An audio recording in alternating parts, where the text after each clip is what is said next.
तू तुझ्या स्वतःच्या घटस्फोटाबद्दल आम्हाला सांगितलं.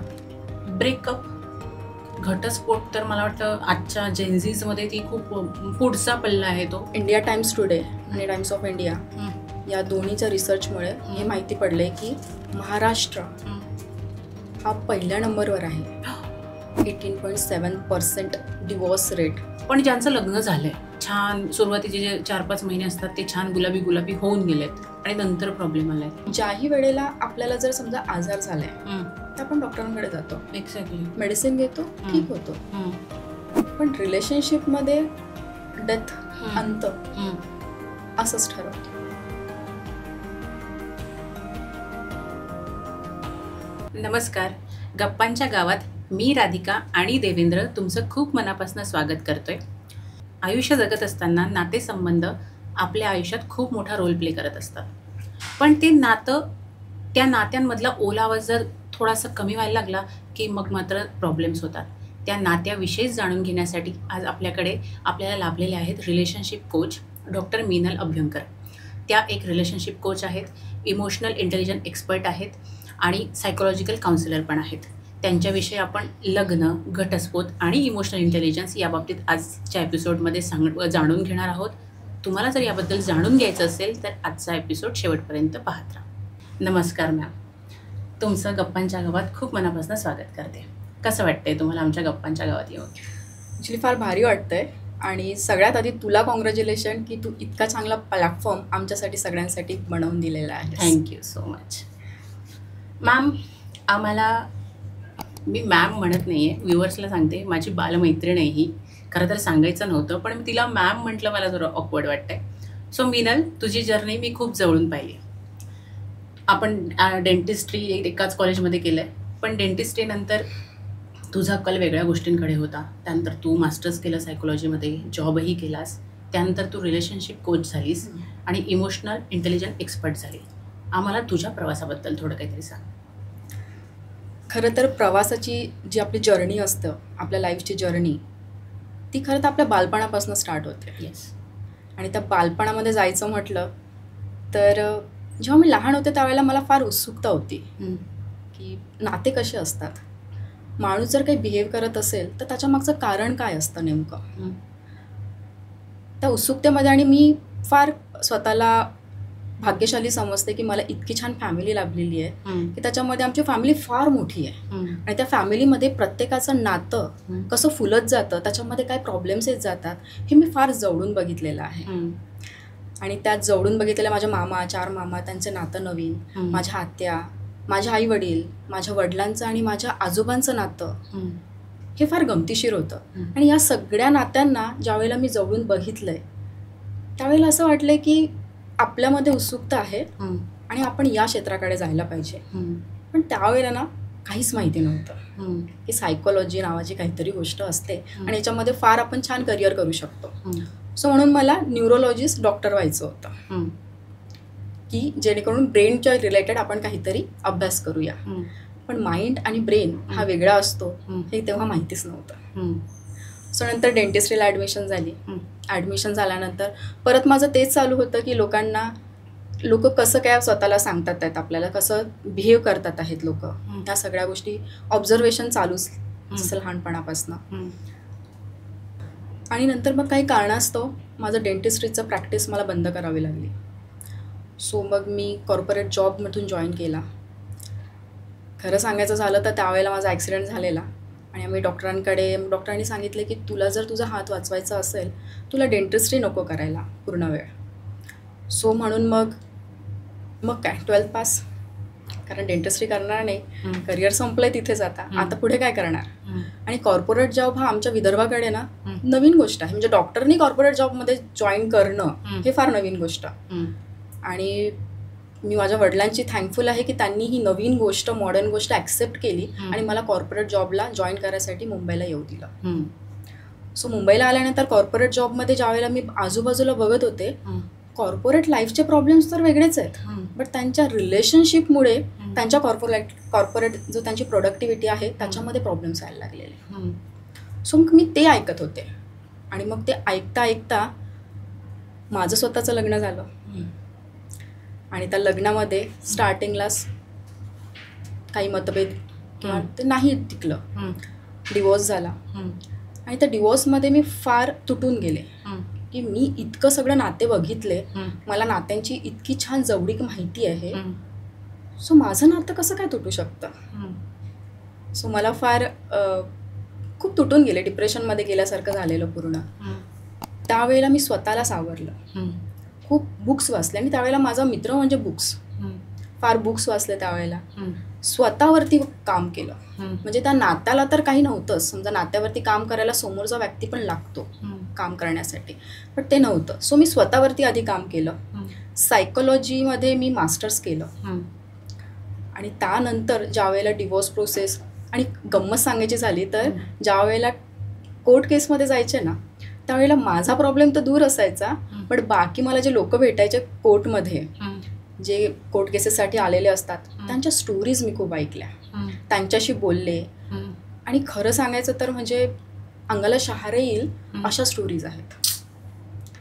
कोणी आपलं एक कुठली मुलगी प्रेग्नेंट आहे, ती येते तिच्या वडिलांसोबत म्हाताऱ्या, आणि ते लहान एक एक एक असं होतं की एक लहान मूल, त्या मुलीचे वडील आणि ती मुलगी, ते लहान मूल बागडतंय खेळतंय आजोबांसोबत, वडील समोर आहेत पण वडील नाही जाऊ शकणार. किती दुःखद आहे.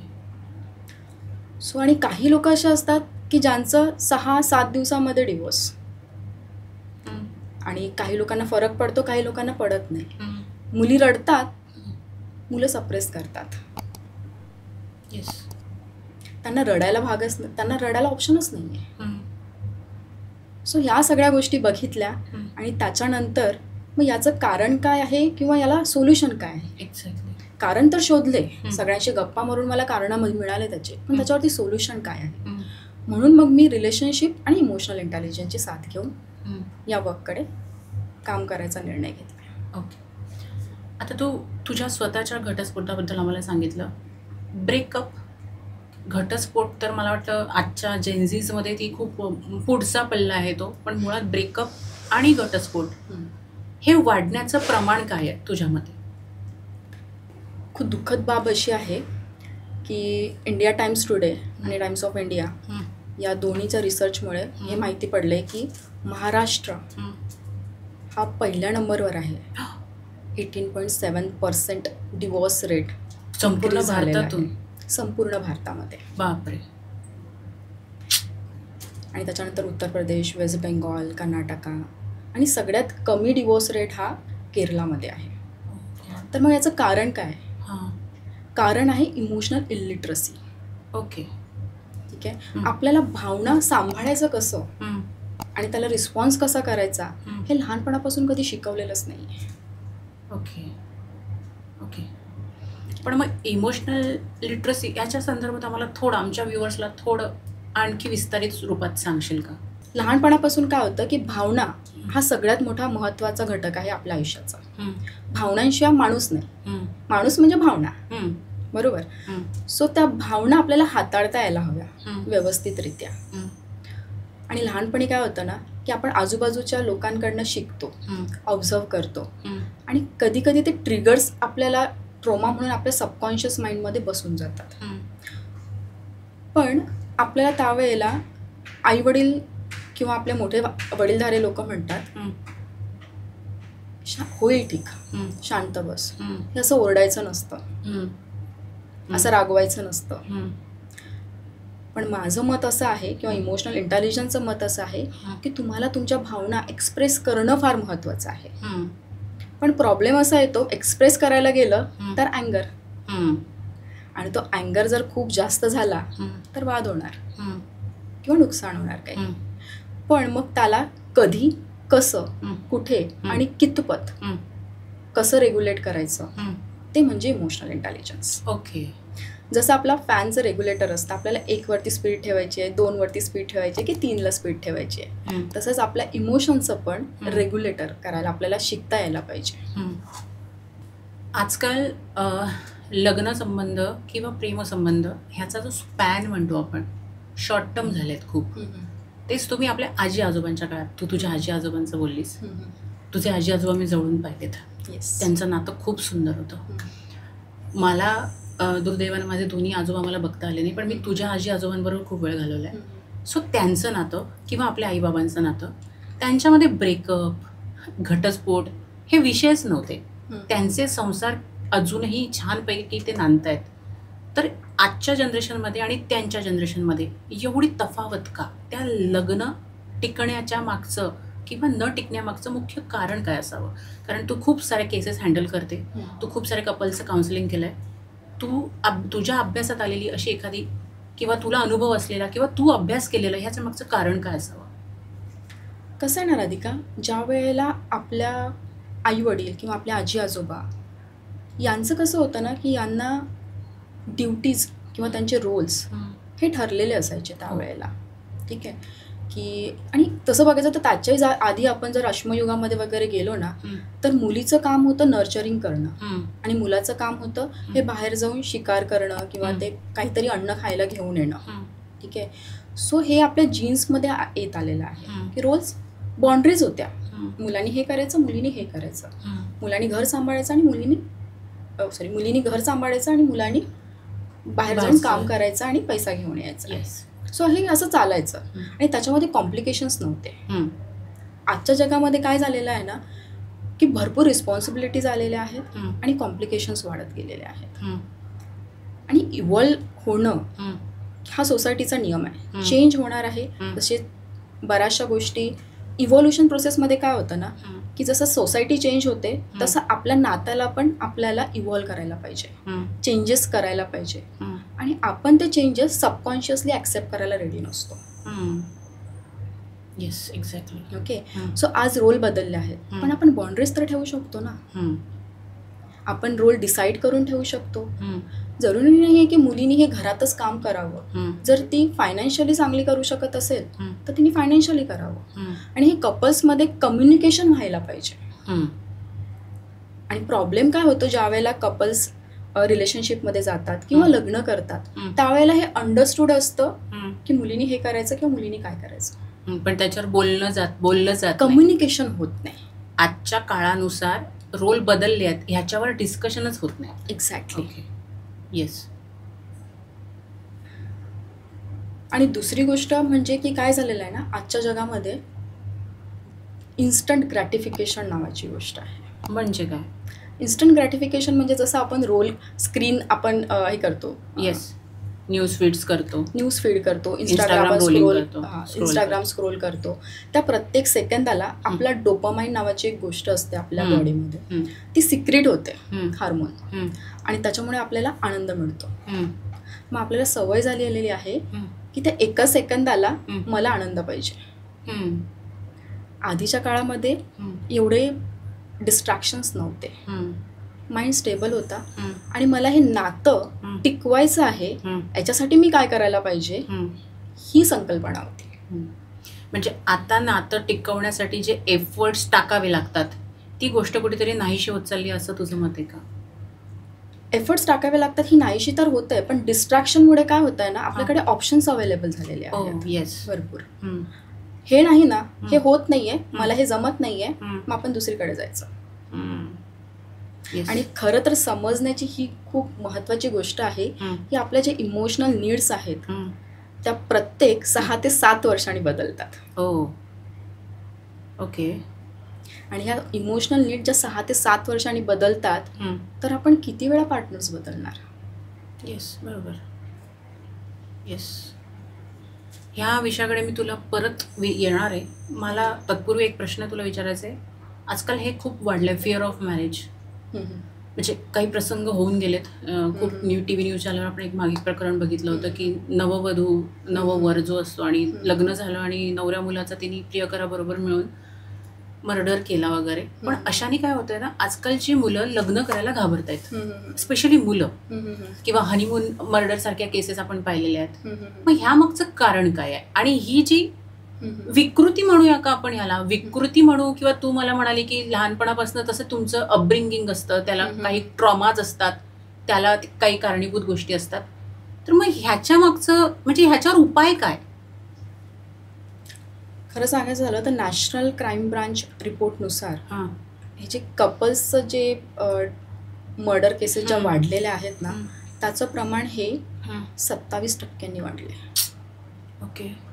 आणि कसं आहे ना की जर सायकोलॉजीचं आपण जर बघायला गेलं तर सायकोलॉजीनुसार कुठलाच माणूस मर्डर हा एका ट्रिगरनी करत नाही. एक्झॅक्टली. ठीक आहे.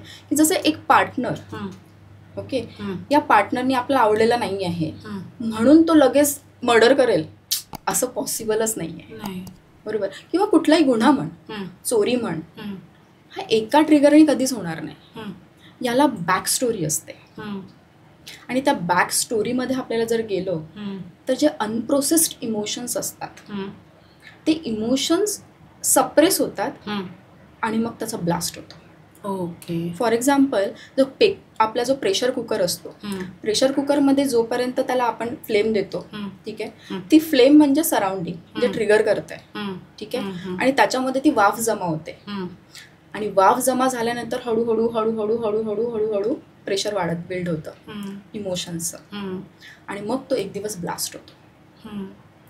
आणि जुन्या काळापासून कसं आहे ना, मुलांना मुभा आहे रागामध्ये त्यांचं इमोशन एक्सप्रेस करायची. येस.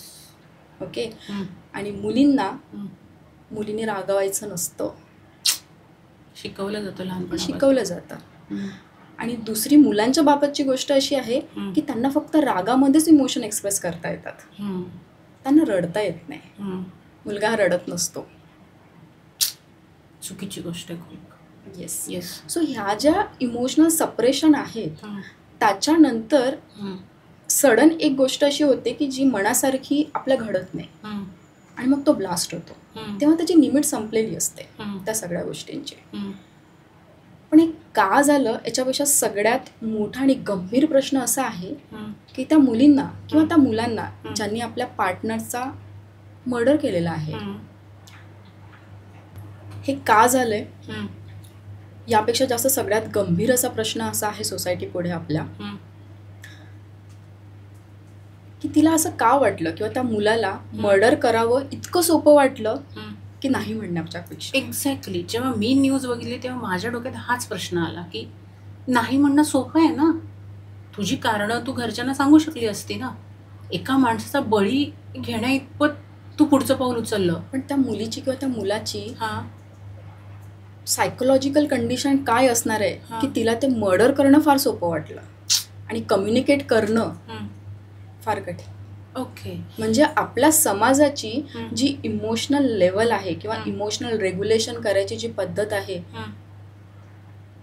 ती फार खालवलेली आहे आणि त्याच्यावरती गंभीररित्या आपल्याला खरंच विचार करायची गरज आहे. मग आता अशा केसेस घडायलाच नकोय भविष्यात. आपल्याला वाटते की कारण हे भयानक आहे. जे नवीन मुलं आहेत त्यांना लग्न करण्याची अशा गोष्टी केल्यानंतर मुलींना नाही किंवा मुलांना काही लग्न करण्याची इच्छा होत नाही. आजकाल जे मी जेनझीज बघते ते.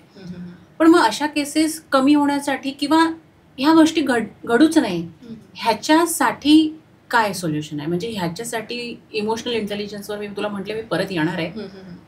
इमोशनल इंटेलिजन्स या संदर्भात काय रोल प्ले करते?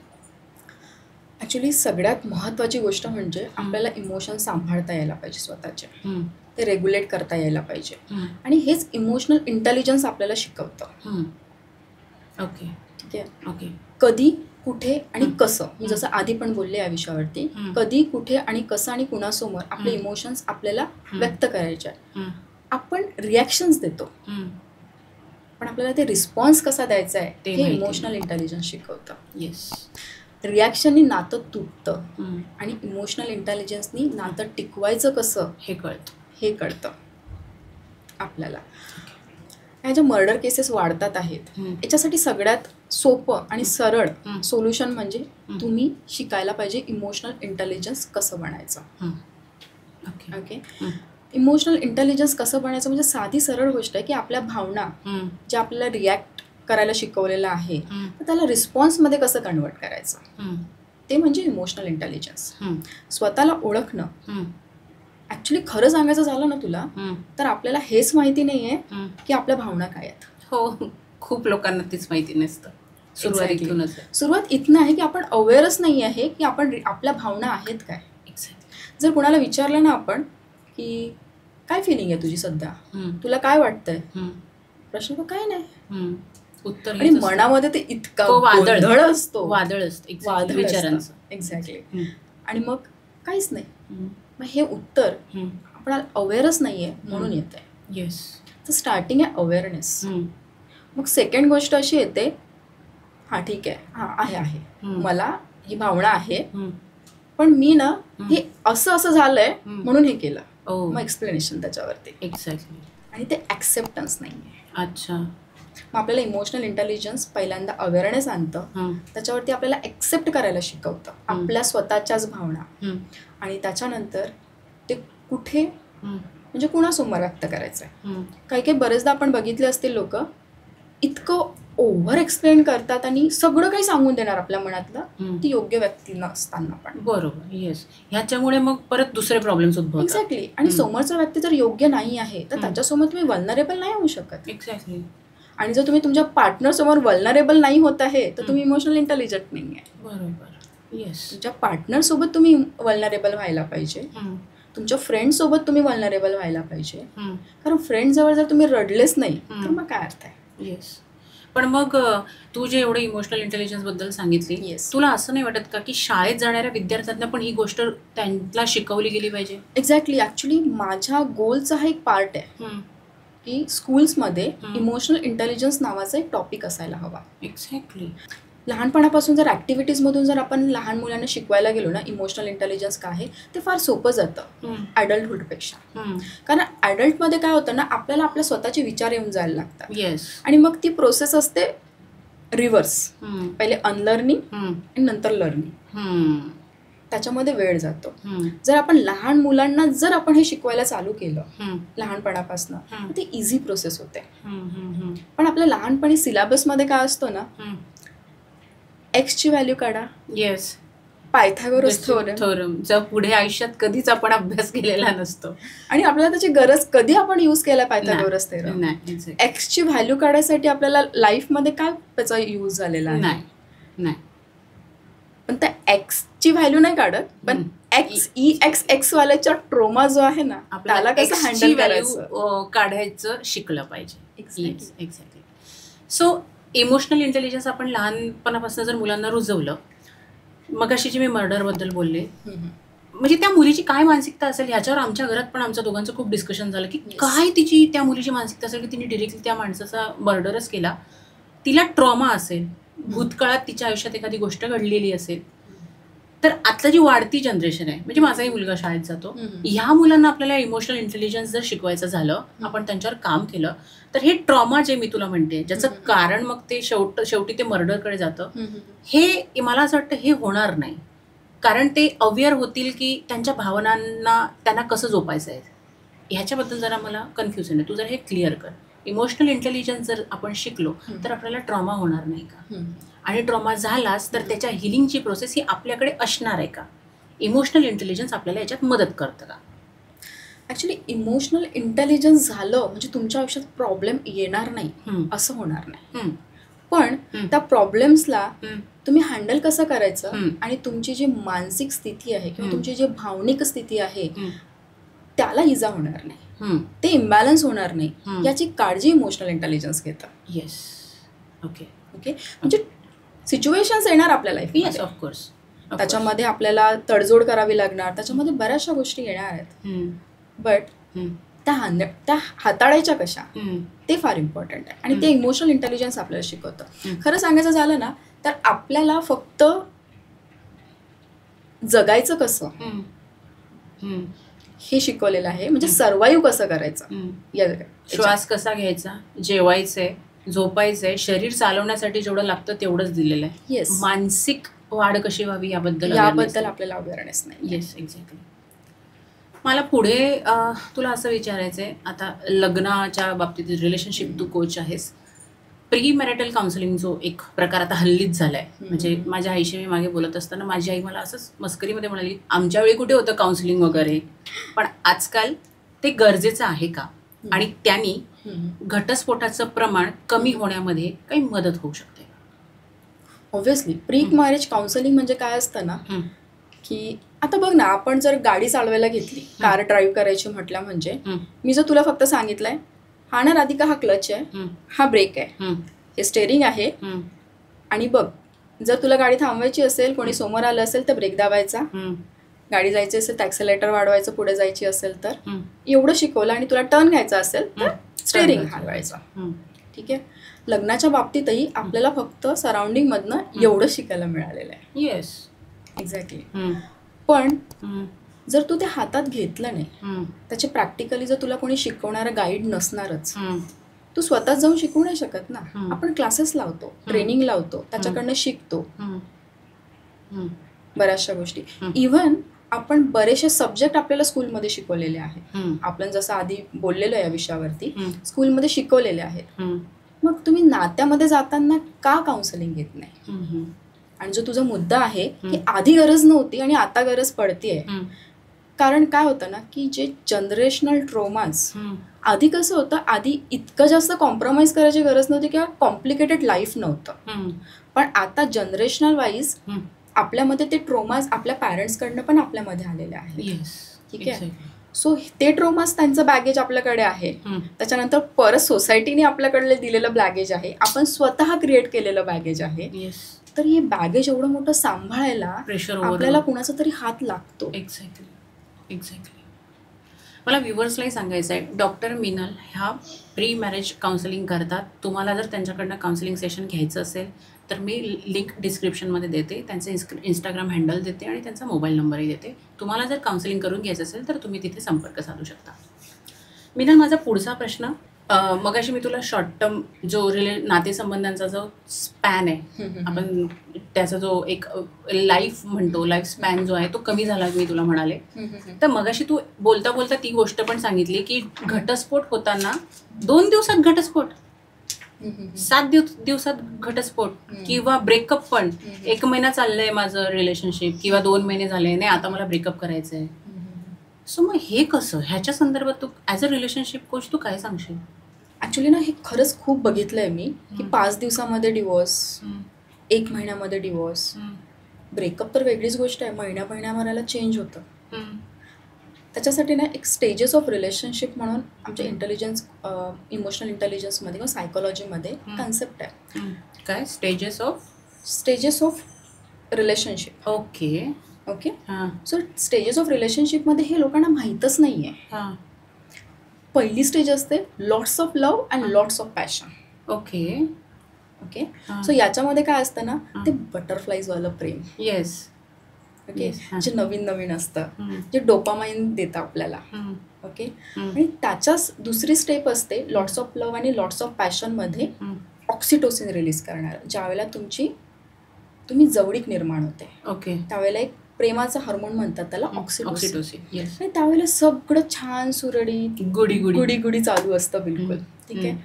आणि दुसरे येतं lots of love but lack of passion किंवा लो पॅशन. ओके. आणि इथं मग रिलेशन डगमगायला लागतं. अच्छा. आणि आजच्या जनरेशनमध्ये काय होतंय की ज्या वेळेला ही स्टेप येते ना, त्यावेळेला ते म्हणतात की क्वालिटी ऑफ रिलेशनशिप कमी झाली आहे. अच्छा. पण आधीच्या काळी काय व्हायचं की जेव्हा खरं तर प्रेमापासून सुरुवातच नाही व्हायची लग्नाची, कारण अरेंज मॅरेज व्हायची. ठीक आहे. No love no passion. No, exactly. कारण ते ओळखायचेच नाही एकमेकांना. पण ते हळूहळू जसं पुढे जायचे ना, त्यांच्या स्टेजेस ह्या डिफरंट होत्या. नो लव्ह नो पॅशन पासून स्टार्ट व्हायचं, तर ते lot of love lot of passion पर्यंत पोहोचायचं. पण आता सुरुवात होते lot of love lot of passion, त्याच्यानंतर होते की lot of love low of passion, आणि मग थर्ड स्टेज येते no love no passion only responsibilities. सोसायटीसाठी, समाजासाठी. आणि त्या रिस्पॉन्सिबिलिटीच्या दुनियेमध्ये आपण इतकं हरवून गेलेलो असतो की बाहेर आपण खूप सुंदर कपल असतो की वा काय कपल आहे, बट घरामध्ये ना कम्युनिकेशन आहे, ना लव्ह आहे, ना पॅशन उरलेलं आहे. तिथे गॅप येतो. मग येतं प्लॅनिंग टू एस्केप, पळ काढायचं रिलेशनशिपमधनं. ओके. पळ काढायच्या मध्ये मग काय होतं मग आपण दुसऱ्यांना सांगायला सुरुवात करतो, माझा हजबंड असा आहे, माझ्या बायकोनी हे केलंय, किंवा माझी गर्लफ्रेंड अशी आहे, किंवा माझी बॉयफ्रेंड असं आहे, किंवा माझी गर्लफ्रेंड अशी आहे. Yes yes. अगं गर्लफ्रेंड बॉयफ्रेंडचं इथपर्यंत पोहोचतच नाही.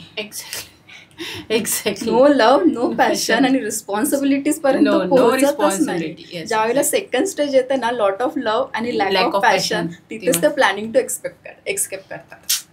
पण ही आपण हसताना बोलतोय, पण हे म्हणजे भयानक आहे हे. एक्झॅक्टली. आणि याच्यासाठीच आपल्याला कपल काउन्सिलिंग करणं महत्वाचं, खूप महत्वाचं आहे. प्रेम करणं, आणि प्रेम नॅचरल गोष्ट आहे, प्रेम नॅचरली होतं, पण ते टिकवायचं कसं ना, ह्याचंच नॉलेज नाही, हे आपल्याला शिकायला पाहिजे. Yes exactly. ते फार इम्पॉर्टंट आहे. येस. मग प्लॅनिंग टू एस्केप झालं की आपण कारण शोधायला लागतो आणि ते जमा करायला लागतोय की आता मला पड काढायचं आहे. Yes exactly. ठीक आहे. त्याच्यानंतर आपल्याकडे येतं डिवोर्सची. डिवोर्स किंवा ब्रेकअप. मग त्याच्यामध्ये ना काय होतं, 2 कंडिशन येतात डिवोर्स किंवा ब्रेकअपमध्ये माणसाच्या मानसिक स्थितीच्या. पहिली अशी असते, डिवोर्स झालाय किंवा ब्रेकअप झालेलं आहे, आम्ही सेपरेटेड आहे, पण open for new relationship. Oh god. Okay, हीच फर्स्ट स्टेज आहे. ॲटलिस्ट ते ओपन तरी आहेत.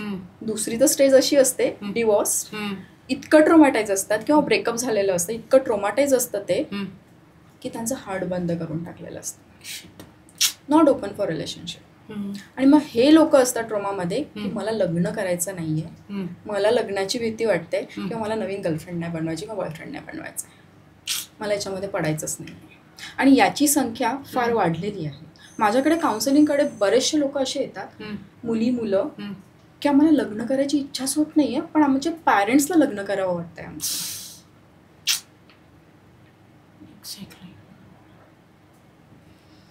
आणि पॅरेंट्स तर त्यांच्या जागी बरोबर आहेत. वय झालंय, तुम्हाला लग्न एक साथीदाराची गरज आहे, ते त्यांच्या जागी बरोबर आहेत, पण यांच्या इमोशनल हेल्थचं काय? पण हे लोक आई वडिलांसोबत बोलू शकत नाही, फ्रेंड्स पण त्याच बोटमधनं प्रवास करतात, तर त्यांच्यासोबत काय बोलणार आहे? बरोबर. सो त्यावेळेला म्हणतात ना, कान टोचावे तर सोनाराच्या हातून. एक्झॅक्टली. त्यासाठी मग रिलेशनशिप कोच किंवा काउन्सिलिंग. आणि अजूनही टॅबू आहे सोसायटीमध्ये काउन्सिलरकडे जाणं, किंवा म्हणजे तू वेडा आहेस का? हो हो हो हो, बोललं जातं. किंवा मग रिलेशनशिप बाबतीत कोचिंग घ्यायला झालं तर अरे त्याच्यासाठी काय लागतं? एक्झॅक्टली. आपल्याला तर येतं ना, हसण्यावरी नेतात, हसण्यावारी नेतात.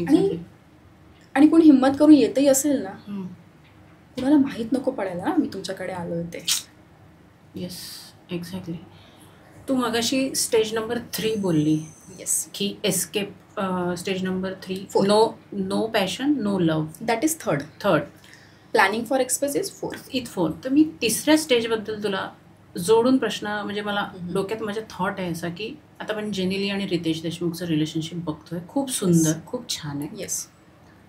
म्हणजे इतके वर्ष ते रिलेशनशिपमध्ये आहे. त्यांनी एका पॉडकास्टमध्ये की इंटरव्ह्यूमध्ये म्हणाले ते की मी जेनेलिया ही रोज नवीन असते, मी तिला रोज नव्यानं ती जशी आहे त्या दिवशी तसं ॲक्सेप्ट करतो. येस. ह्याच्या मागची कॉन्सेप्ट काय, आणि ह्याच्याबद्दल तू आम्हाला काय शिकवशील किंवा काय चांगलं सांगशील? माझ्याकडे ज्या वेळेला क्लायंट्स त्याच्यामध्ये स्टेज 3 जे आहे त्यालाही थोडासा हात घाल. ओके. माझ्याकडे क्लायंट्स येतात ना, ते मोस्टली नो लव्ह नो पॅशनवाले येतात. ठीक आहे. किंवा सगळ्यात जास्त तर डिवोर्सपर्यंत पोहोचलेलेच असतात मोस्ट ऑफ देम. कारण जोपर्यंत आपल्या नाकापर्यंत पाणी येत नाही तोपर्यंत आपण जात नाही. एक्झॅक्टली. सो तू जे रितेश आणि जेनेलियाचं म्हटलंय ना, ते लोक शिकलेले आहेत की नातं कसं चालवायचं आहे. ओके. त्यांनी त्या गोष्टी त्यांच्या दोघांमध्ये इव्हॉल्युशन केलेलं आहे. येस.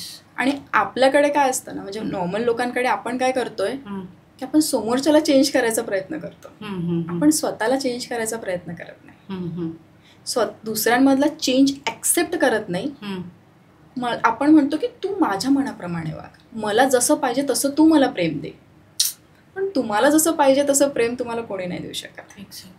त्याच्यासाठी मी क्लायंटला एक कन्सेप्ट आहे, जॉन गॉटमन म्हणून आहेत, त्यांचा एक कन्सेप्ट आहे लव्ह मॅप. ओके. हे काय असतं? लव्ह मॅपमध्ये काय असतं ना, की आपल्याला जेव्हा आपण प्रेमात पडतो किंवा रिलेशनशिपची स्टार्टिंग असते, किंवा लग्नाच्या आधीचा जो आपला फेज असतो हम्म. त्याच्यामध्ये आपलं जे बोलणं झालेलं असतं हम्म. त्यावेळेचे जे आपण असतो त्याच्याबद्दल आपल्याला आपल्या पार्टनरची माहिती असते. हम्म. कुठला कलर आवडतो, हम्म. काय जेवायला आवडतंय, हम्म. कुठे फिरायला जायला आवडतं, हम्म. पिकनिक स्पॉट कुठले आहेत आवडीचे, इव्हन हेअरस्टाईल सुद्धा. हेअरस्टाईल सुद्धा. सो या सगळ्या गोष्टी आपल्याला माहिती असतात. एक्झॅक्टली. पण जसं मी सांगितलंय की इमोशनल नीड्स किंवा change is the permanent thing. Yes. So हे 5-10 वर्षांनी बदलत जातं, पण आपण त्या गोष्टी अपडेटच करत नाही. परत त्या विषयावरती बोलणंच होत नाही आपलं, आणि आपण फक्त रिस्पॉन्सिबिलिटीज निभावण्याच्या मागे लागलेलो असतो. ओके. म्हणून जो लव्ह मॅप आहे, लव्ह मॅप म्हणजे काय आहे की तुमच्या पार्टनरचा मनाचं किंवा त्याच्या लाईफची ब्ल्यूप्रिंट. येस. ती तुम्हाला माहिती असणं फार आवश्यक आहे. आणि आवश्यक फक्त तेवढंच नाही आहे, पण त्याला अपडेट करत राहावं लागतं वेळोवेळी. ओके. म्हणजे मी व्ह्युअर्सलाही सांगेल, लग्न छानपणे तुम्हाला तुमचं नातं जपायचं असेल तर तुम्हाला तुमचा लव्ह मॅप हा काळानुसार बदलला गेला पाहिजे. बदलला गेला पाहिजे म्हटल्यापेक्षा मी अपग्रेड हा शब्द इथे वापरेन. बरोबर? Yes, exactly. अपग्रेड करायला पाहिजे. अपग्रेड करायला पाहिजे. कारण आपला मोबाईल पण बघ ना, ज्या वेळेला व्हर्जन येतात मोबाईलचे आउटडेटेड होऊन जातात, नंतर त्याचं अपग्रेडेशन येतं. येस येस येस येतं. बरोबर. आणि नंतर मोबाईल इझी पण होतो, इझी होऊन जातं हँडल करायला. सो तो upgradation is very important in love. Yes. Okay. Minal, आता लोकांना अपग्रेडेशन जे तुम्हाला म्हणाली, लव्ह मॅप अपग्रेड करायला पाहिजे, पण ह्याच्याही बाबतीत अवेअरनेस नाही आहे ग. नाहीच आहे. मग ह्याच्यामध्ये काउन्सिलर किंवा रिलेशनशिप कोच आम्हाला काय मदत करू शकतं? ॲक्च्युली कसं आहे ना, आता माझं नवीन कन्सेप्ट मी लॉन्च करते. आता माझं 1-to-1 काउन्सिलिंग 200+ माझे झालेले आहेत क्लायंट्स. पण त्याच्यामध्ये काय होतं ना, जे माझ्याकडे अप्रोच करतात आहेत त्यांनाच मी हेल्प करू शकते. पण प्रॉब्लेम्स आल्यानंतर. Yes, exactly. ठीक आहे. पण प्रॉब्लेम्स यायच्या आधी, जसं आपण म्हणतो prevention is better than cure. Cure. Exactly. Okay. So त्याच्या आधीच जर आपण त्यांना नॉलेज दिलं तर ते बेटर राहील. सो म्हणून वेबिनार आम्ही कंडक्ट करणार आहे. त्या वेबिनारमध्ये काय होणार आहे की ज्या गोष्टी इमोशनल इंटेलिजन्सच्या लेन्स थ्रू किंवा सायकोलॉजिकलच्या थ्रू इम्पॉर्टंट आहेत, म्हणजे तुम्हाला माहिती असायला पाहिजे रिलेशनशिप टिकवायचं कसं, त्या गोष्टी आम्ही शिकवणार त्याच्यामध्ये. ओके. आणि त्या संदर्भातली जर व्ह्युअर्सला आपल्या जॉईन करायचं असेल तर मग ते काय तुमचं? माझ्या ज्या ॲड्स वगैरे रन होणार आहेत किंवा ज्या माहिती तुम्हाला मिळेल ते इंस्टाग्राम प्रोफाईलला माझी माहिती मिळेल की ज्या वेळेला पण हे वेबिनार्स लॉन्च होणार त्यावेळेला. ओके. इंस्टाग्राम हँडलची लिंक मी डिस्क्रिप्शनमध्ये देतेच आहे. आता आणि जर गप्पांच्या गावात याचं नाव जर सांगून जर कोणी माझ्याकडे आलं असेल ना तर मी नक्कीच डिस्काउंट देईल. ओके. पुढचं मला असं थोडं विचारायचं आहे, जे आजकालच्या मुलांच्या तोंडात खूप आपण ऐकतोय, तो मला असं वाटतं तो प्रेम करण्याचा त्यांच्यासाठी खूप सोपा मार्ग झाला, म्हणजे डेटिंग ॲप्स. येस. किंवा सोशल मीडिया, वेगळं स्वरूप त्याचं. ह्याच्यामुळे नातेसंबंधांवर काय परिणाम होतो? कसं आहे ना, डेटिंग ॲप्स किंवा मग सोशल मीडिया हे एक मीडियम आहे, एक टेक्नॉलॉजी आहे. तर मीडियम तुम्ही यूज कसं करायचं आहे हे तुमच्यावरती अवलंबून आहे. तुम्हाला त्याच्यावरती काय बघायचं आहे, किती बघायचं आहे. खरं तर रिलेशनशिप तर डेटिंग ॲप्समध्ये right swipe left swipe, right swipe left swipe याच्यावरती डिपेंड आहे. आणि भरपूर ऑप्शन्स दिसतात आणि चेकलिस्ट बनलेली आहे. चेकलिस्ट असणं फार छान गोष्ट आहे, पण तुम्ही त्या चेकलिस्टमध्ये काय चेक करताय दॅट्स व्हेरी इम्पॉर्टंट. त्याचा बँक बॅलन्स किती आहे, किंवा मुलगी दिसायला सुंदर आहे का, त्याचं पॅकेज किती आहे, बँक बॅलन्स, पॅकेज, या सगळ्या गोष्टी बघणं गरजेचंही आहे, नाही असं नाही आहे. तुम्ही त्याच्या व्हॅल्यूज कधी चेक केलेल्या आहेत का, त्याचे कल्चरल रूट्स चेक केलेले आहेत का, चाइल्डहुडपासनं त्याचे ट्रोमास कधी चेक केलेले आहेत का, की जे तुम्हाला हँडल करायचे आहेत. कारण स्टार्टिंगला काय होतं ना, आपण दुसऱ्याला, आता तू मला पहिल्यांदा भेटली, मी तुला माझे ट्रोमास सांगणार का? नाही, ऑफकोर्स नाही सांगणार आहे. सो मला कळणारच नाहीये की तुला हँडल कसं करायचं आहे. एक्झॅक्टली. बरोबर.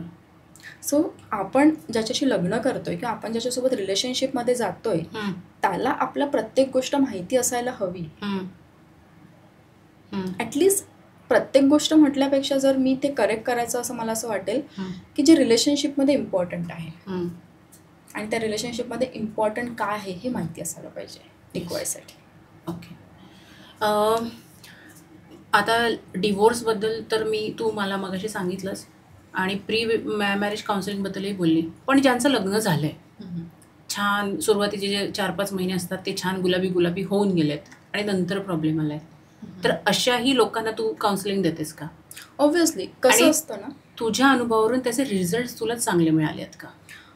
ऑब्व्हियसली. कारण कसं आहे ना, की ज्याही वेळेला आपल्याला जर समजा आजार झालाय तर आपण डॉक्टरांकडे जातो, एक्झॅक्टली, मेडिसिन घेतो, ठीक होतो. पण रिलेशनशिपमध्ये डेथ, अंत असंच ठरवतो. आपण त्याच्या डॉक्टरांकडे कधी जाऊन मेडिसिन घ्यायचा प्रयत्नच करत नाही. एक्झॅक्टली. ठीक आहे. नातेसंबंधांचाही डॉक्टर असतो, मी व्ह्युअर्सला सांगेन. त्यासाठीही आपल्याला मदत लागली तर रिलेशनशिप कोच ही कन्सेप्ट आहे आणि त्याचा तुम्ही लाभ घ्यायला पाहिजे, असं माझं वैयक्तिक मत आहे. सो ज्या वेळेला काही वर्षानंतर, 40 वर्षानंतर फक्त लग्नाच्या 35-40 वर्षामध्ये पण माझ्याकडे क्लायंट्स असे आलेले आहेत की आमच्या नात्यांमध्ये ओलावाच राहिलेला नाही आहे. ओके. बऱ्याचशा कंप्लेंट्स घेऊन येतात 40व्या वर्षात. अरे बापरे. ओके. सो ती असते stage no passion no love, responsibilities. पण त्यावेळेला आपण कम्पेअर करतो आपल्या ऑक्सिटोसिनवाल्या लव्ह सोबत. Yes yes. ते आठवायला लागतं आपल्याला. अरे आधी तर हा असा नव्हता, आधी तर माझ्यासाठी हा फ्लावर घेऊन यायचा, पण आता चहा पण तर बनवतोय ना. परिभाषा बदलली आहे प्रेमाची. एजनुसार, त्या रिस्पॉन्सिबिलिटीजनुसार परिभाषा बदलते. तुला दुखतंय का कुठे, हे पण तर प्रेम झालंय. Exactly exactly. दोघं बसून 2 कप चहा पितात आहेत, हे पण प्रेम झालेलं आहे. सो प्रेमाची परिभाषाच कुणाला कळत नाहीये.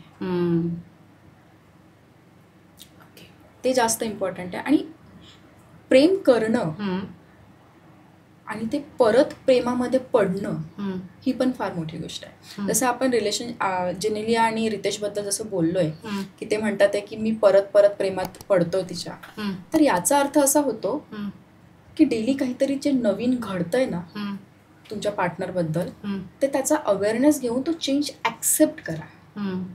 पण आपण काय म्हणतोय, तू तर आधी अशी नव्हती, तू तर आधी तसा नव्हता. सो त्या ॲक्सेप्टन्स नाही आहे. कम्पॅरिझन आहे तुमचं प्रिव्हियस व्हर्जन आणि तुम्ही आत्ताचं व्हर्जन.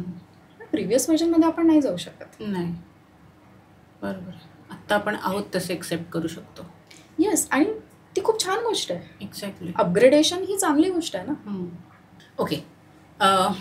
तू घटस्फोट या प्रोसेसमधनं गेली आहे, त्यामुळे घटस्फोट झाल्यानंतर घरच्यांचं प्रेशर असतं की दुसरं लग्न कर. तर काही लोक असे आहेत की खरंच दुसऱ्या लग्नासाठी लगेच उडीही मारतात. हे कितपत योग्य आहे, हा माझा पहिला प्रश्न. आणि याला जोडून ब्रेकअपबद्दल. माझं आज ब्रेकअप झालं आहे, पण आठवड्याभराने मला दुसरी गर्लफ्रेंड सहज मिळते. माझ्याकडे डेटिंग ॲप ऑप्शन तर आहेच.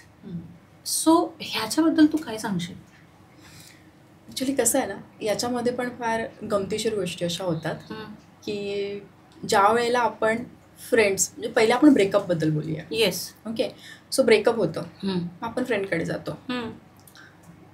अरे काय नाही रे, 1000 मिळतील. मुलीकडे, त्याने तुझ्यासोबत फार वाईट केलंय, पण ठीक आहे का, तो तुझ्या लायकच नव्हता. येस. हे ऑब्झर्व केलेलं आहे कॉलेज लाईफपासनं सगळ्या गोष्टी. सो त्याच्यामध्ये काय होतं ना की ट्रोमाज जे आहेत ते आपण सप्रेस केले आहेत. आणि जेव्हा ट्रोमाज आपण सप्रेस करतो, आपल्या माइंडचे आपले 3 पार्ट्स आहेत. ठीक आहे. सबकॉन्शियस माइंड, अनकॉन्शियस माइंड आणि कॉन्शियस माइंड. तर ते सबकॉन्शियस किंवा अनकॉन्शियस माइंडमध्ये फिक्स झालेले असतात. आणि त्याला आपण वरून फक्त एक पट्टी लावतो की दुसरं मिळून जाईल. आणि त्याच्यामध्ये आपण सायकोलॉजिकल कम्फर्ट आपल्याला येऊन जातो की मी एकटं नाही राहायचं आहे मला. सगळ्यात मोठा फिअर आहे लोनलीनेस. मग आपण दुसरी बघतो तो लोनलीनेस दूर करायसाठी, किंवा आपण लग्न करतो, सगळ्यात मोठी गोष्ट असते लोनलीनेस दूर करणं. पण खरं तर समोरचा व्यक्ती हा तुम्हाला कम्प्लीट नाही करू शकत. एक्झॅक्टली. ओके. सो तुम्हाला पहिले सेल्फ ॲनालिसिस करणे आहे की हे माझ्यासोबत का घडलंय, माझ्यामधल्या अशा कुठल्या गोष्टी आहेत की ज्याने ह्या गोष्टी ट्रिगर झाल्या आहेत. आणि आपल्याला हे माहीत पण नसतं ग की आपल्याकडे खूप गोष्टी असतात. सगळ्यात मेन म्हणजे सेल्फ एस्टीम लो असणं. दुसरी गोष्ट म्हणजे आपण स्वतःवरती प्रेमच करत नाही. आता मला एक सांग की आपला एक कप आहे, त्याच्यामध्ये कॉफी आहे किंवा चहा आहे, आणि समोरचा व्यक्ती येतोय त्याचा खाली कप घेऊन किंवा त्याच्यामध्ये थोडा चहा घेऊन. तो चहा किंवा कॉफी म्हणजे प्रेम, आणि आपण आपला खाली कप आहे, आपण दुसऱ्याला त्या खाली कप मधून दिसणार काय आहे? बरोबर, तुझ्याकडे द्यायला काहीच नाही. सो आधी तुम्ही भरपूर घ्या आणि मग जे ओसांडून वाहत आहे ना तुमच्याकडे ते प्रेम दुसऱ्याला द्या. म्हणजे इन शॉर्ट तुला असं म्हणायचं आहे, घटस्फोट झाल्यानंतर किंवा ब्रेकअप झाल्यानंतर त्या व्यक्तीने, मुलगा किंवा मुलगी कोणी असेल, त्यांनी स्वतःवर काम करण्याची गरज आहे. एक्झॅक्टली. माझा जो सर्व्हिसमध्ये जो मी लिहिलेला आहे की ब्रेकअप और डिवोर्स रिकव्हरी. आपण सर्व्हिसिंगला गाडी टाकतो, जेव्हा गाडी खराब होते ना आपण सर्व्हिसिंग सेंटरला टाकतो. मग आपलं सर्व्हिसिंग कोण करणार? बरोबर. म्हणून माझा तो कन्सेप्टच आहे ब्रेकअप आणि डिवोर्स रिकव्हरी. वाव. आणि तुला जर आठवतं, सर्जरी केल्यानंतर, आपण आता डॉक्टर आहे त्याच्यामुळे तुला एक उदाहरण देते. सर्जरी केल्यानंतर ना रिहॅबिलिटेशनसाठी आपल्याला आयसीयू मधनं पहिले आयसीयू मध्ये असतो आपण सर्जरी झाल्यानंतर, मग आपल्या नॉर्मल रूम मध्ये ठेवतात हे करायसाठी की ते नॉर्मल झालं पाहिजे.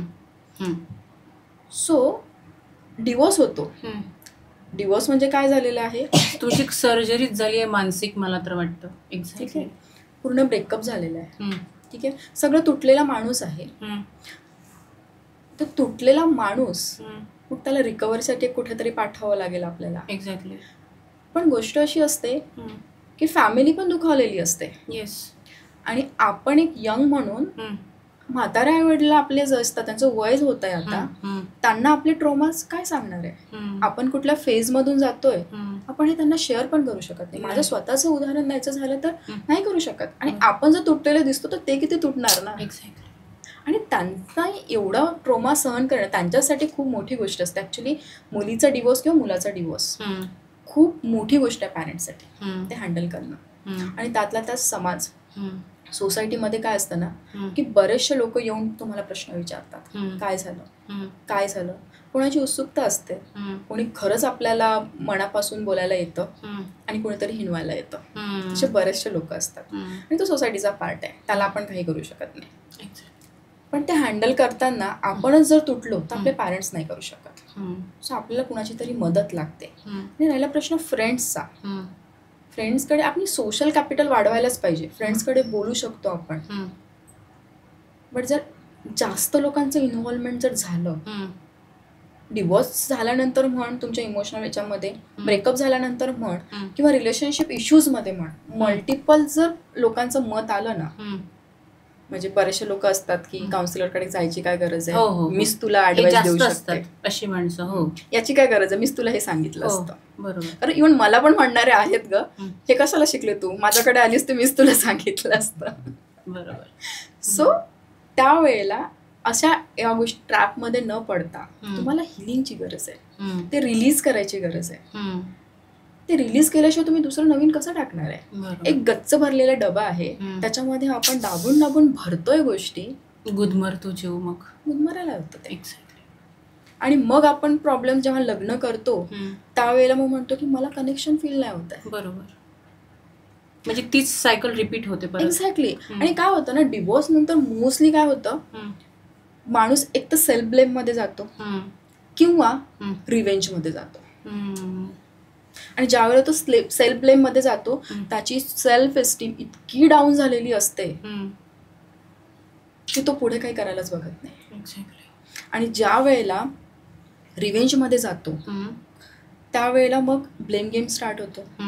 आणि आपण त्या रिव्हेंज मध्ये म्हणतो की खरं तर, म्हणजे मी बऱ्याच लोकांना हे ऐकलंय म्हणताना, काहीही झालं तरी चालेल, मी रस्त्यावर आली तरी चालेल, पण त्याला किंवा तिला रस्त्यावर आणल्याशिवाय सोडणार नाही. आणि याच्यामुळे डिवोर्स केसेस हा वाढतात. म्हणजे लाईफ स्पॅन वाढतोय डिवोर्स घ्यायचा. पिरियड बघितला ना तू, 15-15 वर्ष केसेस चालू आहेत. कशामुळे? फक्त रिव्हेंजमुळे. पण याच्यात आयुष्य उद्ध्वस्त होतं ना गं. आयुष्य उद्ध्वस्त आणि होतं त्यात जर त्याच्यामुळे. मूलबाळ असेल त्या मुलावर काय होतील संस्कार. एक्झॅक्टली. आणि इथे काम करतो तुमचा EQ, that is emotional question किंवा इमोशनल इंटेलिजन्स. एक्झॅक्टली. की तुम्ही तुमच्या आयुष्यामध्ये त्या भावनांना हम्म. किती स्ट्रेच करायचं आहे हम्म. हे तुमच्या हातात आहे. हे तुम्हाला समजायला पाहिजे कितपत स्ट्रेच करायचं आहे. एक्झॅक्टली. आणि डिवोर्समध्ये काय होतं ना, रिव्हेंजच्या भावनामध्ये खूप स्ट्रेच करतो. मीही या फेजमधनं गेलेली आहे स्ट्रेच करायच्या. बट मग मला काही लोक असे आहेत जे माझे हे होते, ते मला सांगतात की फॉरगिव्ह कर. येस. समोरच्या व्यक्तीला फॉरगिव्ह कर. पण माझा प्रश्न असा होता, कसं फॉरगिव्ह करू? एक्झॅक्टली. अरे ज्या व्यक्तींनी आपल्यासोबत जर असं केलंय त्या व्यक्तीला फॉरगिव्ह कसं करू, कसं माफ करू? फॉरगिव्ह करा असं म्हणणं आहे, पण ते फॉरगिव्हनेस ज्यावेळेला मी याच्यावरती अभ्यास केला, रिसर्च केला, तेव्हा मला एक सलमान अख्तर म्हणून आहेत, सायको अनालिस्ट, जावेद अख्तर आहेत ना आपले, त्यांचे भाऊ. त्यांचं असं म्हणणं होतं की तुम्ही जर कुणाला माफ करू शकत नाहीये, त्याचा गुन्हा इतका मोठा आहे किंवा त्याचा ट्रॉमा तुम्हाला इतका झालेला आहे की कधी कधी आपण त्या व्यक्तीला माफ नाही करू शकत, पण त्या व्यक्तीला माफ नाही करू शकत म्हणून स्वतःला आधी माफ करा. ओके. आणि ज्या वेळेला आपण स्वतःला माफ करतो ना, त्यावेळेला जे आपण आपल्या इमोशनचं रिमोट कंट्रोल त्या व्यक्तीच्या हातामध्ये दिलेलं असतं ना, ते आपल्या हातात येतं. ओके. कारण अजूनही जर तुम्ही रिव्हेंजच्या भावनेमध्ये असाल, त्याला माफ केलेलं नसेल ना, तर तुम्ही इमोशनली गुलाम असता त्या व्यक्तीचे. येस. किती मोठी गोष्ट आहे, पण ही आपल्या लक्षात येत नाही, पण ही खूप मोठी गोष्ट आहे. पुढचं तुला असं विचारायचं आहे की स्त्री आणि पुरुष लग्न आपलं चालू असतं, आणि किंवा लग्नच असं म्हणत मी, नातं चालू असतं, आणि ते चालू असताना व्यक्तिगत अशी काय कारणं असतात ज्याच्यामुळे तुमच्या नात्यामधला दुरावा वाढतो? त्याचं कारण काय? ॲक्च्युली खूप छान प्रश्न विचारलाय तू हा. आणि हा सेल्फ ॲनालिसिसचा प्रश्न असा आहे की काही मुलींच्या वैयक्तिक काही गोष्टी अशा आहेत किंवा काही मुलांच्या वैयक्तिक अशा काही गोष्टी आहेत ज्याने नात्यांमध्ये थोडी तफावत फॉर्म होते. ठीक आहे. पहिलं आहे की आजकाल मुलींमध्ये हायपर सेल्फ डिपेंडन्स जास्त झालेला आहे. म्हणजे काय हायपर सेल्फ डिपेंडन्स म्हणजे काय होतं? सेल्फ डिपेंडन्स ही खूप छान आहे, आत्मनिर्भर होणं मुलींसाठी. पण हायपर सेल्फ डिपेंडन्स ज्या वेळेला येतो ना, की त्याचा जो प्रमाण आहे ते फार वाढायला लागतं. त्यावेळेला काय होतं की मला मुलांची गरज नाही. ही आजकालच्या मुलींमध्ये फार गोष्ट आलेली आहे की मला मुलांची गरज नाही किंवा मला साथीदाराची गरज नाही, मी सेल्फ सफिशियंट आहे. ही एक गोष्ट अशी आहे. दुसरी गोष्ट अशी येतं की ओव्हर एक्सप्रेशन. इतकी ओव्हर एक्सप्रेसिव्ह होऊन जातो आपण कधी कधी रिलेशनशिपमध्ये की आपण समोरच्या व्यक्तीला स्पेस देत नाही. आपलंच एक्सप्रेशन एवढं असतं की समोरच्या व्यक्तीला एक्सप्रेस करायलाही जागा येत नाही किंवा त्याला श्वास घ्यायलाही माहीत पडत नाही. आणि तिसरी गोष्ट अशी असते की आपण खूप जास्त अनालिसिस करतो. चिकित्सा खूप असते की तू तर तुझ्या आईशी असं बोललाय, एक्झॅक्टली, तू तर माझ्याशी असं बोललाच नाहीयेस, तुला कुठे माझ्याकडे वेळ आहे. या सर्व गोष्टी तुझ्या फॅमिलीसाठी तुला बरा वेळ मिळतो. येस. या सगळ्या गोष्टी याच्यामध्ये येतात. आणि मुलांच्या बाबतीत जर गोष्ट झाली तर सगळ्यात मेन म्हणजे इमोशनल अनअवेबिलिटी. मुलांना काय असतं ना, इमोशन एक्सप्रेस करायला शिकवलं जात नाही, हे आधी पण आपण एक्सप्लेन केलेलं आहे. आणि ते काय असतं ना, त्यांना सवय असते गरजा भागवायची फॅमिलीच्या. मग ते लॉजिकली जास्त विचार करतात. आणि ज्यावेळेला ते लॉजिकली विचार करतात, मुलींना लॉजिक नकोच असतं. मुलींना असतं की त्यांचे इमोशनली ठीक आहे, मी आहे तुझ्यासोबत, एवढंच वाक्य हवं असतं. आणि मुलं काय करतात की मुलींना लॉजिकल आन्सर देतात की मी, आणि त्यांचं म्हणणं तेच असतं मी आहे तुझ्यासाठी. एक्सप्रेस करण्याची पद्धती वेगळ्या आहेत आणि त्याच्यामुळे प्रॉब्लेम्स क्रिएट होतात खरं झालं तर. आणि दुसरं म्हणजे नातं टिकवण्यासाठी दोघांकडनं पण टोटलायझिंग लँग्वेज नको. म्हणजे टोटलायझिंग लँग्वेज म्हणजे काय होतं ना, फॉर एक्झाम्पल तुला सांगते. आता समजा 2 नवरा बायको आहेत, ठीक आहे. ती बायको रोज आल्यानंतर नवऱ्याला चहा देते. एक दिवस तिचं मूड नसतं आणि इतक्या वर्षभरापासून देते आणि एक दिवस तिचं मूड नसतं चहा द्यायचं किंवा काहीतरी बी नसलेलं असतं. आणि ज्यावेळेला तो नवरा घरी येतो त्यावेळेला तो काय बोलणार, आज तर मला चहाच नाही दिलाय. ते ज्याच्या डोक्यात आधी बोलतो आणि ते हळूहळू साठत जातं. आणि मग येतं, तुला कुठे माझी काळजी आहे, तू कधीच माझी काळजी केलेली नाहीयेस. मी आलो दमून तेव्हा कुठे तू चहा दिला. आणि मुलींच्या बाबतीत असं होतं की ज्या वेळेला नवरा प्रत्येक गोष्टीला कामात मदत करतो किंवा काय करतो, आजकाल बरंचसं चेंज झालेलं आहे, बदललेलं आहे सगळ्या गोष्टी, पण तो अवेलेबल पण असतो. पण एकदा कधी का त्याने कॉल उचलला नाही ज्या वेळेला गरज असते, तू माझ्यासाठी कधीच वेळ देत नाही, तुला माझं महत्त्वच नाही आहे. सो ते चवच्या गोष्टी असतात ना, yes, that is totalising language. Yes, की आपण एका गोष्टीसाठी ज्या 1000 गोष्टी केलेल्या आहेत त्या विसरतो. आणि त्याचं कारण असं सायकोलॉजीमध्ये आहे की आपला माइंड हा निगेटिव्ह गोष्टीकडे जास्त अट्रॅक्ट होतो. एक्झॅक्टली. सो आपण त्या 10 पॉझिटिव्ह गोष्टी विसरायला लागतो. आणि त्याचं सोल्युशन म्हणजे असं ना, जॉन गॉटमॅनचंच मी तुम्हाला सांगते की त्याच्यामध्ये असं आहे की एक गोष्ट जर तुमची चुकली असेल पार्टनरसाठी तर तिथे तुम्ही कमी पडला असणार, कारण माणूस आहे, कमी पडणार कधी ना कुठे, काही ना काही गोष्टीमुळे काही ना काही होणार आहे. पण ते रिपेअर करण्याची जी कला आहे ती तुम्हाला शिकता यायला पाहिजे. एक्झॅक्टली. ठीक आहे. आणि ती मी माझ्या आर्ट ऑफ लव्ह मध्ये शिकवते. ओ वाव. ओके. ठीक आहे. प्रेम पण एक कला आहे. येस. सो त्याची रिपेअरिंग करणं हा त्याचा आर्ट ऑफ लव्हचा एक पार्ट आहे. ओके. तर रिपेअरिंग मध्ये काय होतं, एक रूल आहे 5:1.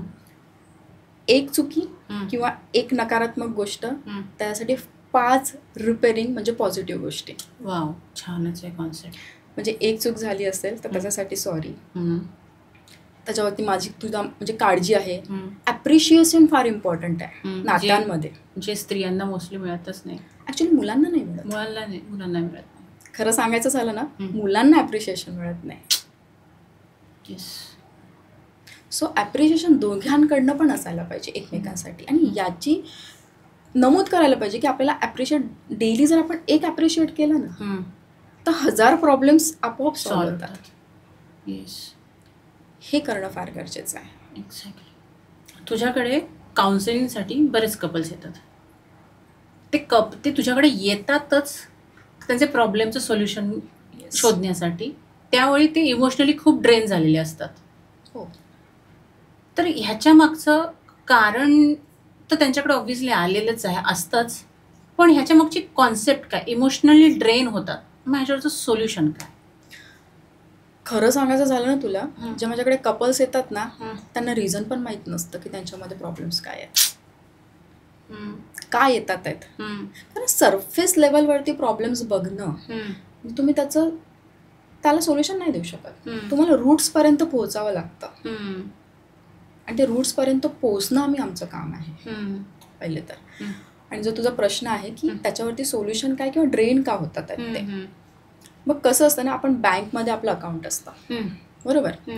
त्याच्यामध्ये आपण फायनान्शियलसाठी ते अकाउंट असतं, आपलं फायनान्स मॅनेज करायसाठी. पण इमोशन मॅनेज करण्याचं पण अकाउंट असतं. ओके. त्याला इमोशनल अकाउंट म्हणतात. आणि ते प्रत्येकाचं असतं. अरे बापरे. ओके. आणि ते इमोशनल सेंटर असतं आपल्या ब्रेन मधला जो लिम्बिक सिस्टीम आहे त्याच्यामध्ये एक सेंटर आहे अमायग्लाडा. तिथे सगळे इमोशन स्टोअर्ड असतात आपले. ओके. पण एक काल्पनिकरित्या जर आपल्याला बघायचं गेलं समजण्याच्या हेतूने, तर जसं आपलं बँक अकाउंट आहे तसंच एक इमोशनल अकाउंट आहे तुमच्या पार्टनरचं. तर इमोशनल अकाउंटमध्ये काय होतं ना, विड्रॉल खूप जास्त होतात. येस. म्हणजे केअर करणं दुसऱ्यांच्या, ह्या सगळ्या गोष्टी प्रॉब्लेम्स येणं म्हणजे विड्रॉल होतात त्यात. ठीक आहे.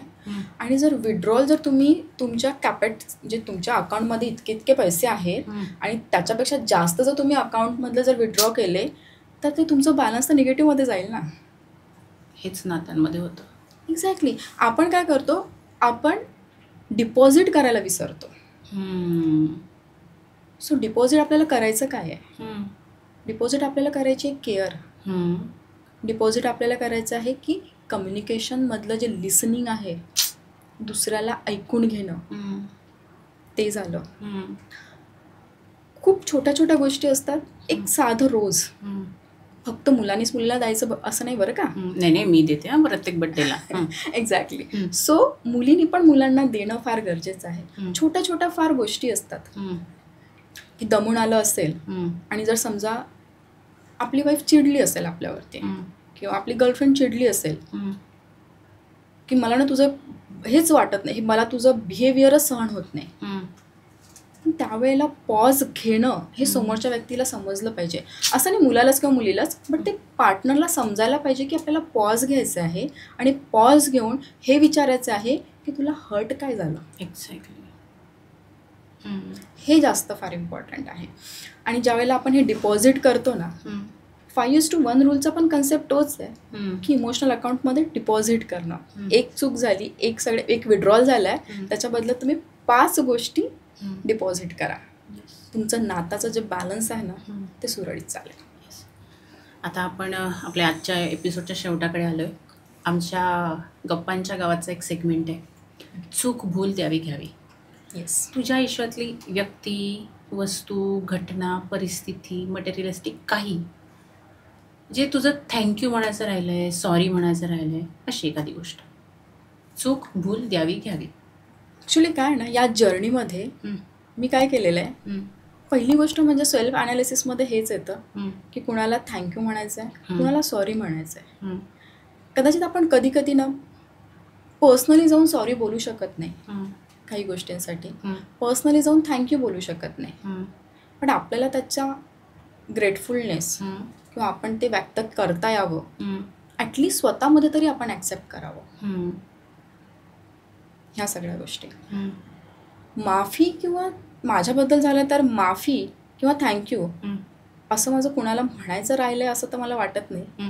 मी प्रत्येकाला म्हणून चुकलेली आहे. खरं तर थँक्यू म्हणायचं असेल तर माझे सगळे मेंटर्स, त्याच्यानंतर माझे रिलेशन्स, जे माझे रिलेटिव्ज आहेत, फॅमिली आहे, या सगळ्या गोष्टींना त्यांनी फार शिकवलं आहे. आणि सगळ्यात मेन म्हणजे लाईफचे जे सिच्युएशन्स आलेले आहेत त्या प्रत्येक गोष्टीसाठी थँक्यू असतं. आणि सॉरी जर असेल, अनावधानाने जर कुठे मन दुखवलं गेलं असेल किंवा इंटेन्शनली बरेचदा आपण कुणाचं मन दुखवलं जाऊ शकतं, माणूस हे शेवटी होणार आहे, त्याच्याबद्दल सॉरी. मला 2 ओळी आठवतात आहेत, हिंदीमधल्या आहेत, कुणाच्या आहेत त्या माहीत नाही, पण फार छान ओळी आहेत. जिन्होंने साथ दिया वो साथ का भी शुक्रिया, जिन्होंने साथ दिया वो साथ का भी शुक्रिया, और जिन्होंने हाथ छोड़ दिया, जिन्होंने हाथ छोड़ दिया उन हाथों का भी शुक्रिया. वाव, जबरदस्त. आता एक लास्ट माझ्या मनातला प्रश्न विचारते. प्रश्न म्हण, कॉन्सेप्ट म्हण. बऱ्याच लोकांना दैनंदिन जीवनात आपल्याला असं वाटतं आपल्याला सगळं कळतं, पण बऱ्याच लोकांना प्रेम म्हणजे काय हे माहीत नाही. तुझ्या मते प्रेमाची व्याख्या काय? खरं सांगायला गेलं ना, प्रेम याची व्याख्या जी आहे ना ती प्रत्येकानुसार वेगवेगळी आहे. आज जर तू बाहेर जाऊन विचारायला गेली ना, हजारो डेफिनेशन्स तुला मिळतील की प्रेम म्हणजे काय आहे. एक्झॅक्टली. बट प्रेमामध्ये फक्त प्रेम राहून चालत नाही. प्रेमाला तुम्ही व्याख्यामध्ये कसं मांडणार आहे, त्याचा अर्थ म्हणजे आपल्याला ट्रस्ट आणि रिस्पेक्ट याची जर जोड असेल तर प्रेम हे टिकायला मदत करतं. प्रेम होणं नॅचरल आहे, पण ते टिकवणं आपल्या हातात आहे. आणि त्याला गरज लागते ती ट्रस्ट आणि रिस्पेक्ट. ज्यावेळेला रिस्पेक्ट हा नात्यामध्ये नसतो ना, प्रेम हे ओसरत जातं.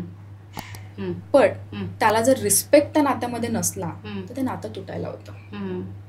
तर माझं मत जे आहे ते असं आहे की तुमचा ट्रस्ट असायला हवा. आता ट्रस्ट कसा, त्याचं एक्झाम्पल जर द्यायचं झालं ना, तुमच्या हजबंडला किंवा तुमच्या वाईफला वेळ झाला असेल यायला, तर हे डोक्यात नको यायला, कदाचित कुठल्या मुलीसोबत तर गेला नसेल ना, कुठल्या मुलाबरोबर ऑफिसच्या तर बसली नसेल ना कॉफी पीत. येस. यापेक्षा ट्रॅफिकमध्ये अडकला असेल, मे बी कुठेतरी कामात बिझी असेल. हे झालं ट्रस्ट. आणि राहिला रिस्पेक्ट. कधी कधी मी बऱ्याच कपल्सला बघितलेलं आहे, ज्या वेळेला फॅमिली फंक्शन्स वगैरे असतं किंवा आपण गॅदरिंग आपलं असतं, आपल्याला कधी कधी समोरच्या व्यक्तीचं पटत पण नाही. ओके, तरी सुद्धा आपण त्या व्यक्तीसोबत शांत राहू शकतो. समजा तुझा हजबंड किंवा आपण कोणीतरी बोललेलं आहे की आपल्याला पटलेलं नाही आहे, पण तिथे आपण लगेच त्याला बोलणार, याला रिस्पेक्ट नाही म्हणत. ते तुम्ही 4 भिंतीच्या आतमध्ये जाऊन बोलू शकता. इथे तो रिस्पेक्ट. असं नाही आहे की तुम्ही खूप असा हे द्यायचं, रिस्पेक्ट द्यायचा कोणाला, म्हणजे आपल्या बायकोला खूप दिसतात. छोट्या छोट्या गोष्टी असतात की जपायला पाहिजे. ही एक गोष्ट झाली. आणि दुसरी गोष्ट म्हणजे प्रेम म्हणजे एकदा केलं आणि संपलं असं नाही आहे. प्रेम म्हणजे डेली चॉईस आहे, ही रोज करायला पाहिजे.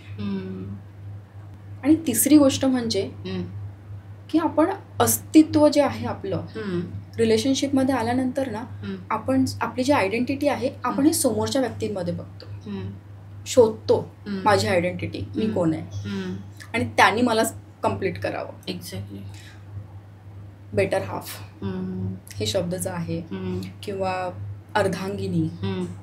खरं तर इनकम्प्लीट जे 2 व्यक्ती असतात ना, ते कधीच कम्प्लीट रिलेशनशिप नाही करू शकत. ओके. आणि हे सायकोलॉजिकल प्रिन्सिपल्स आहेत, ज्याला सिद्धांत म्हणतात, जे आधीच सिद्ध झालेले आहेत की 2 इनकम्प्लीट व्यक्ती कधीच कम्प्लीट नाही करू शकत. त्याला कम्प्लीट व्यक्तीच लागतात. आणि हेच कारण आहे ज्यावेळेला ब्रेकअप आणि डिवोर्स होतं त्यावेळेला तुम्ही हील करायला पाहिजे, कम्प्लीट व्हायला पाहिजे, कारण ड्रेन झालेले असतात. आणि दुसरी गोष्ट म्हणजे 2 अनहॅपी पर्सन पण हॅपी रिलेशनशिप नाही करू शकत.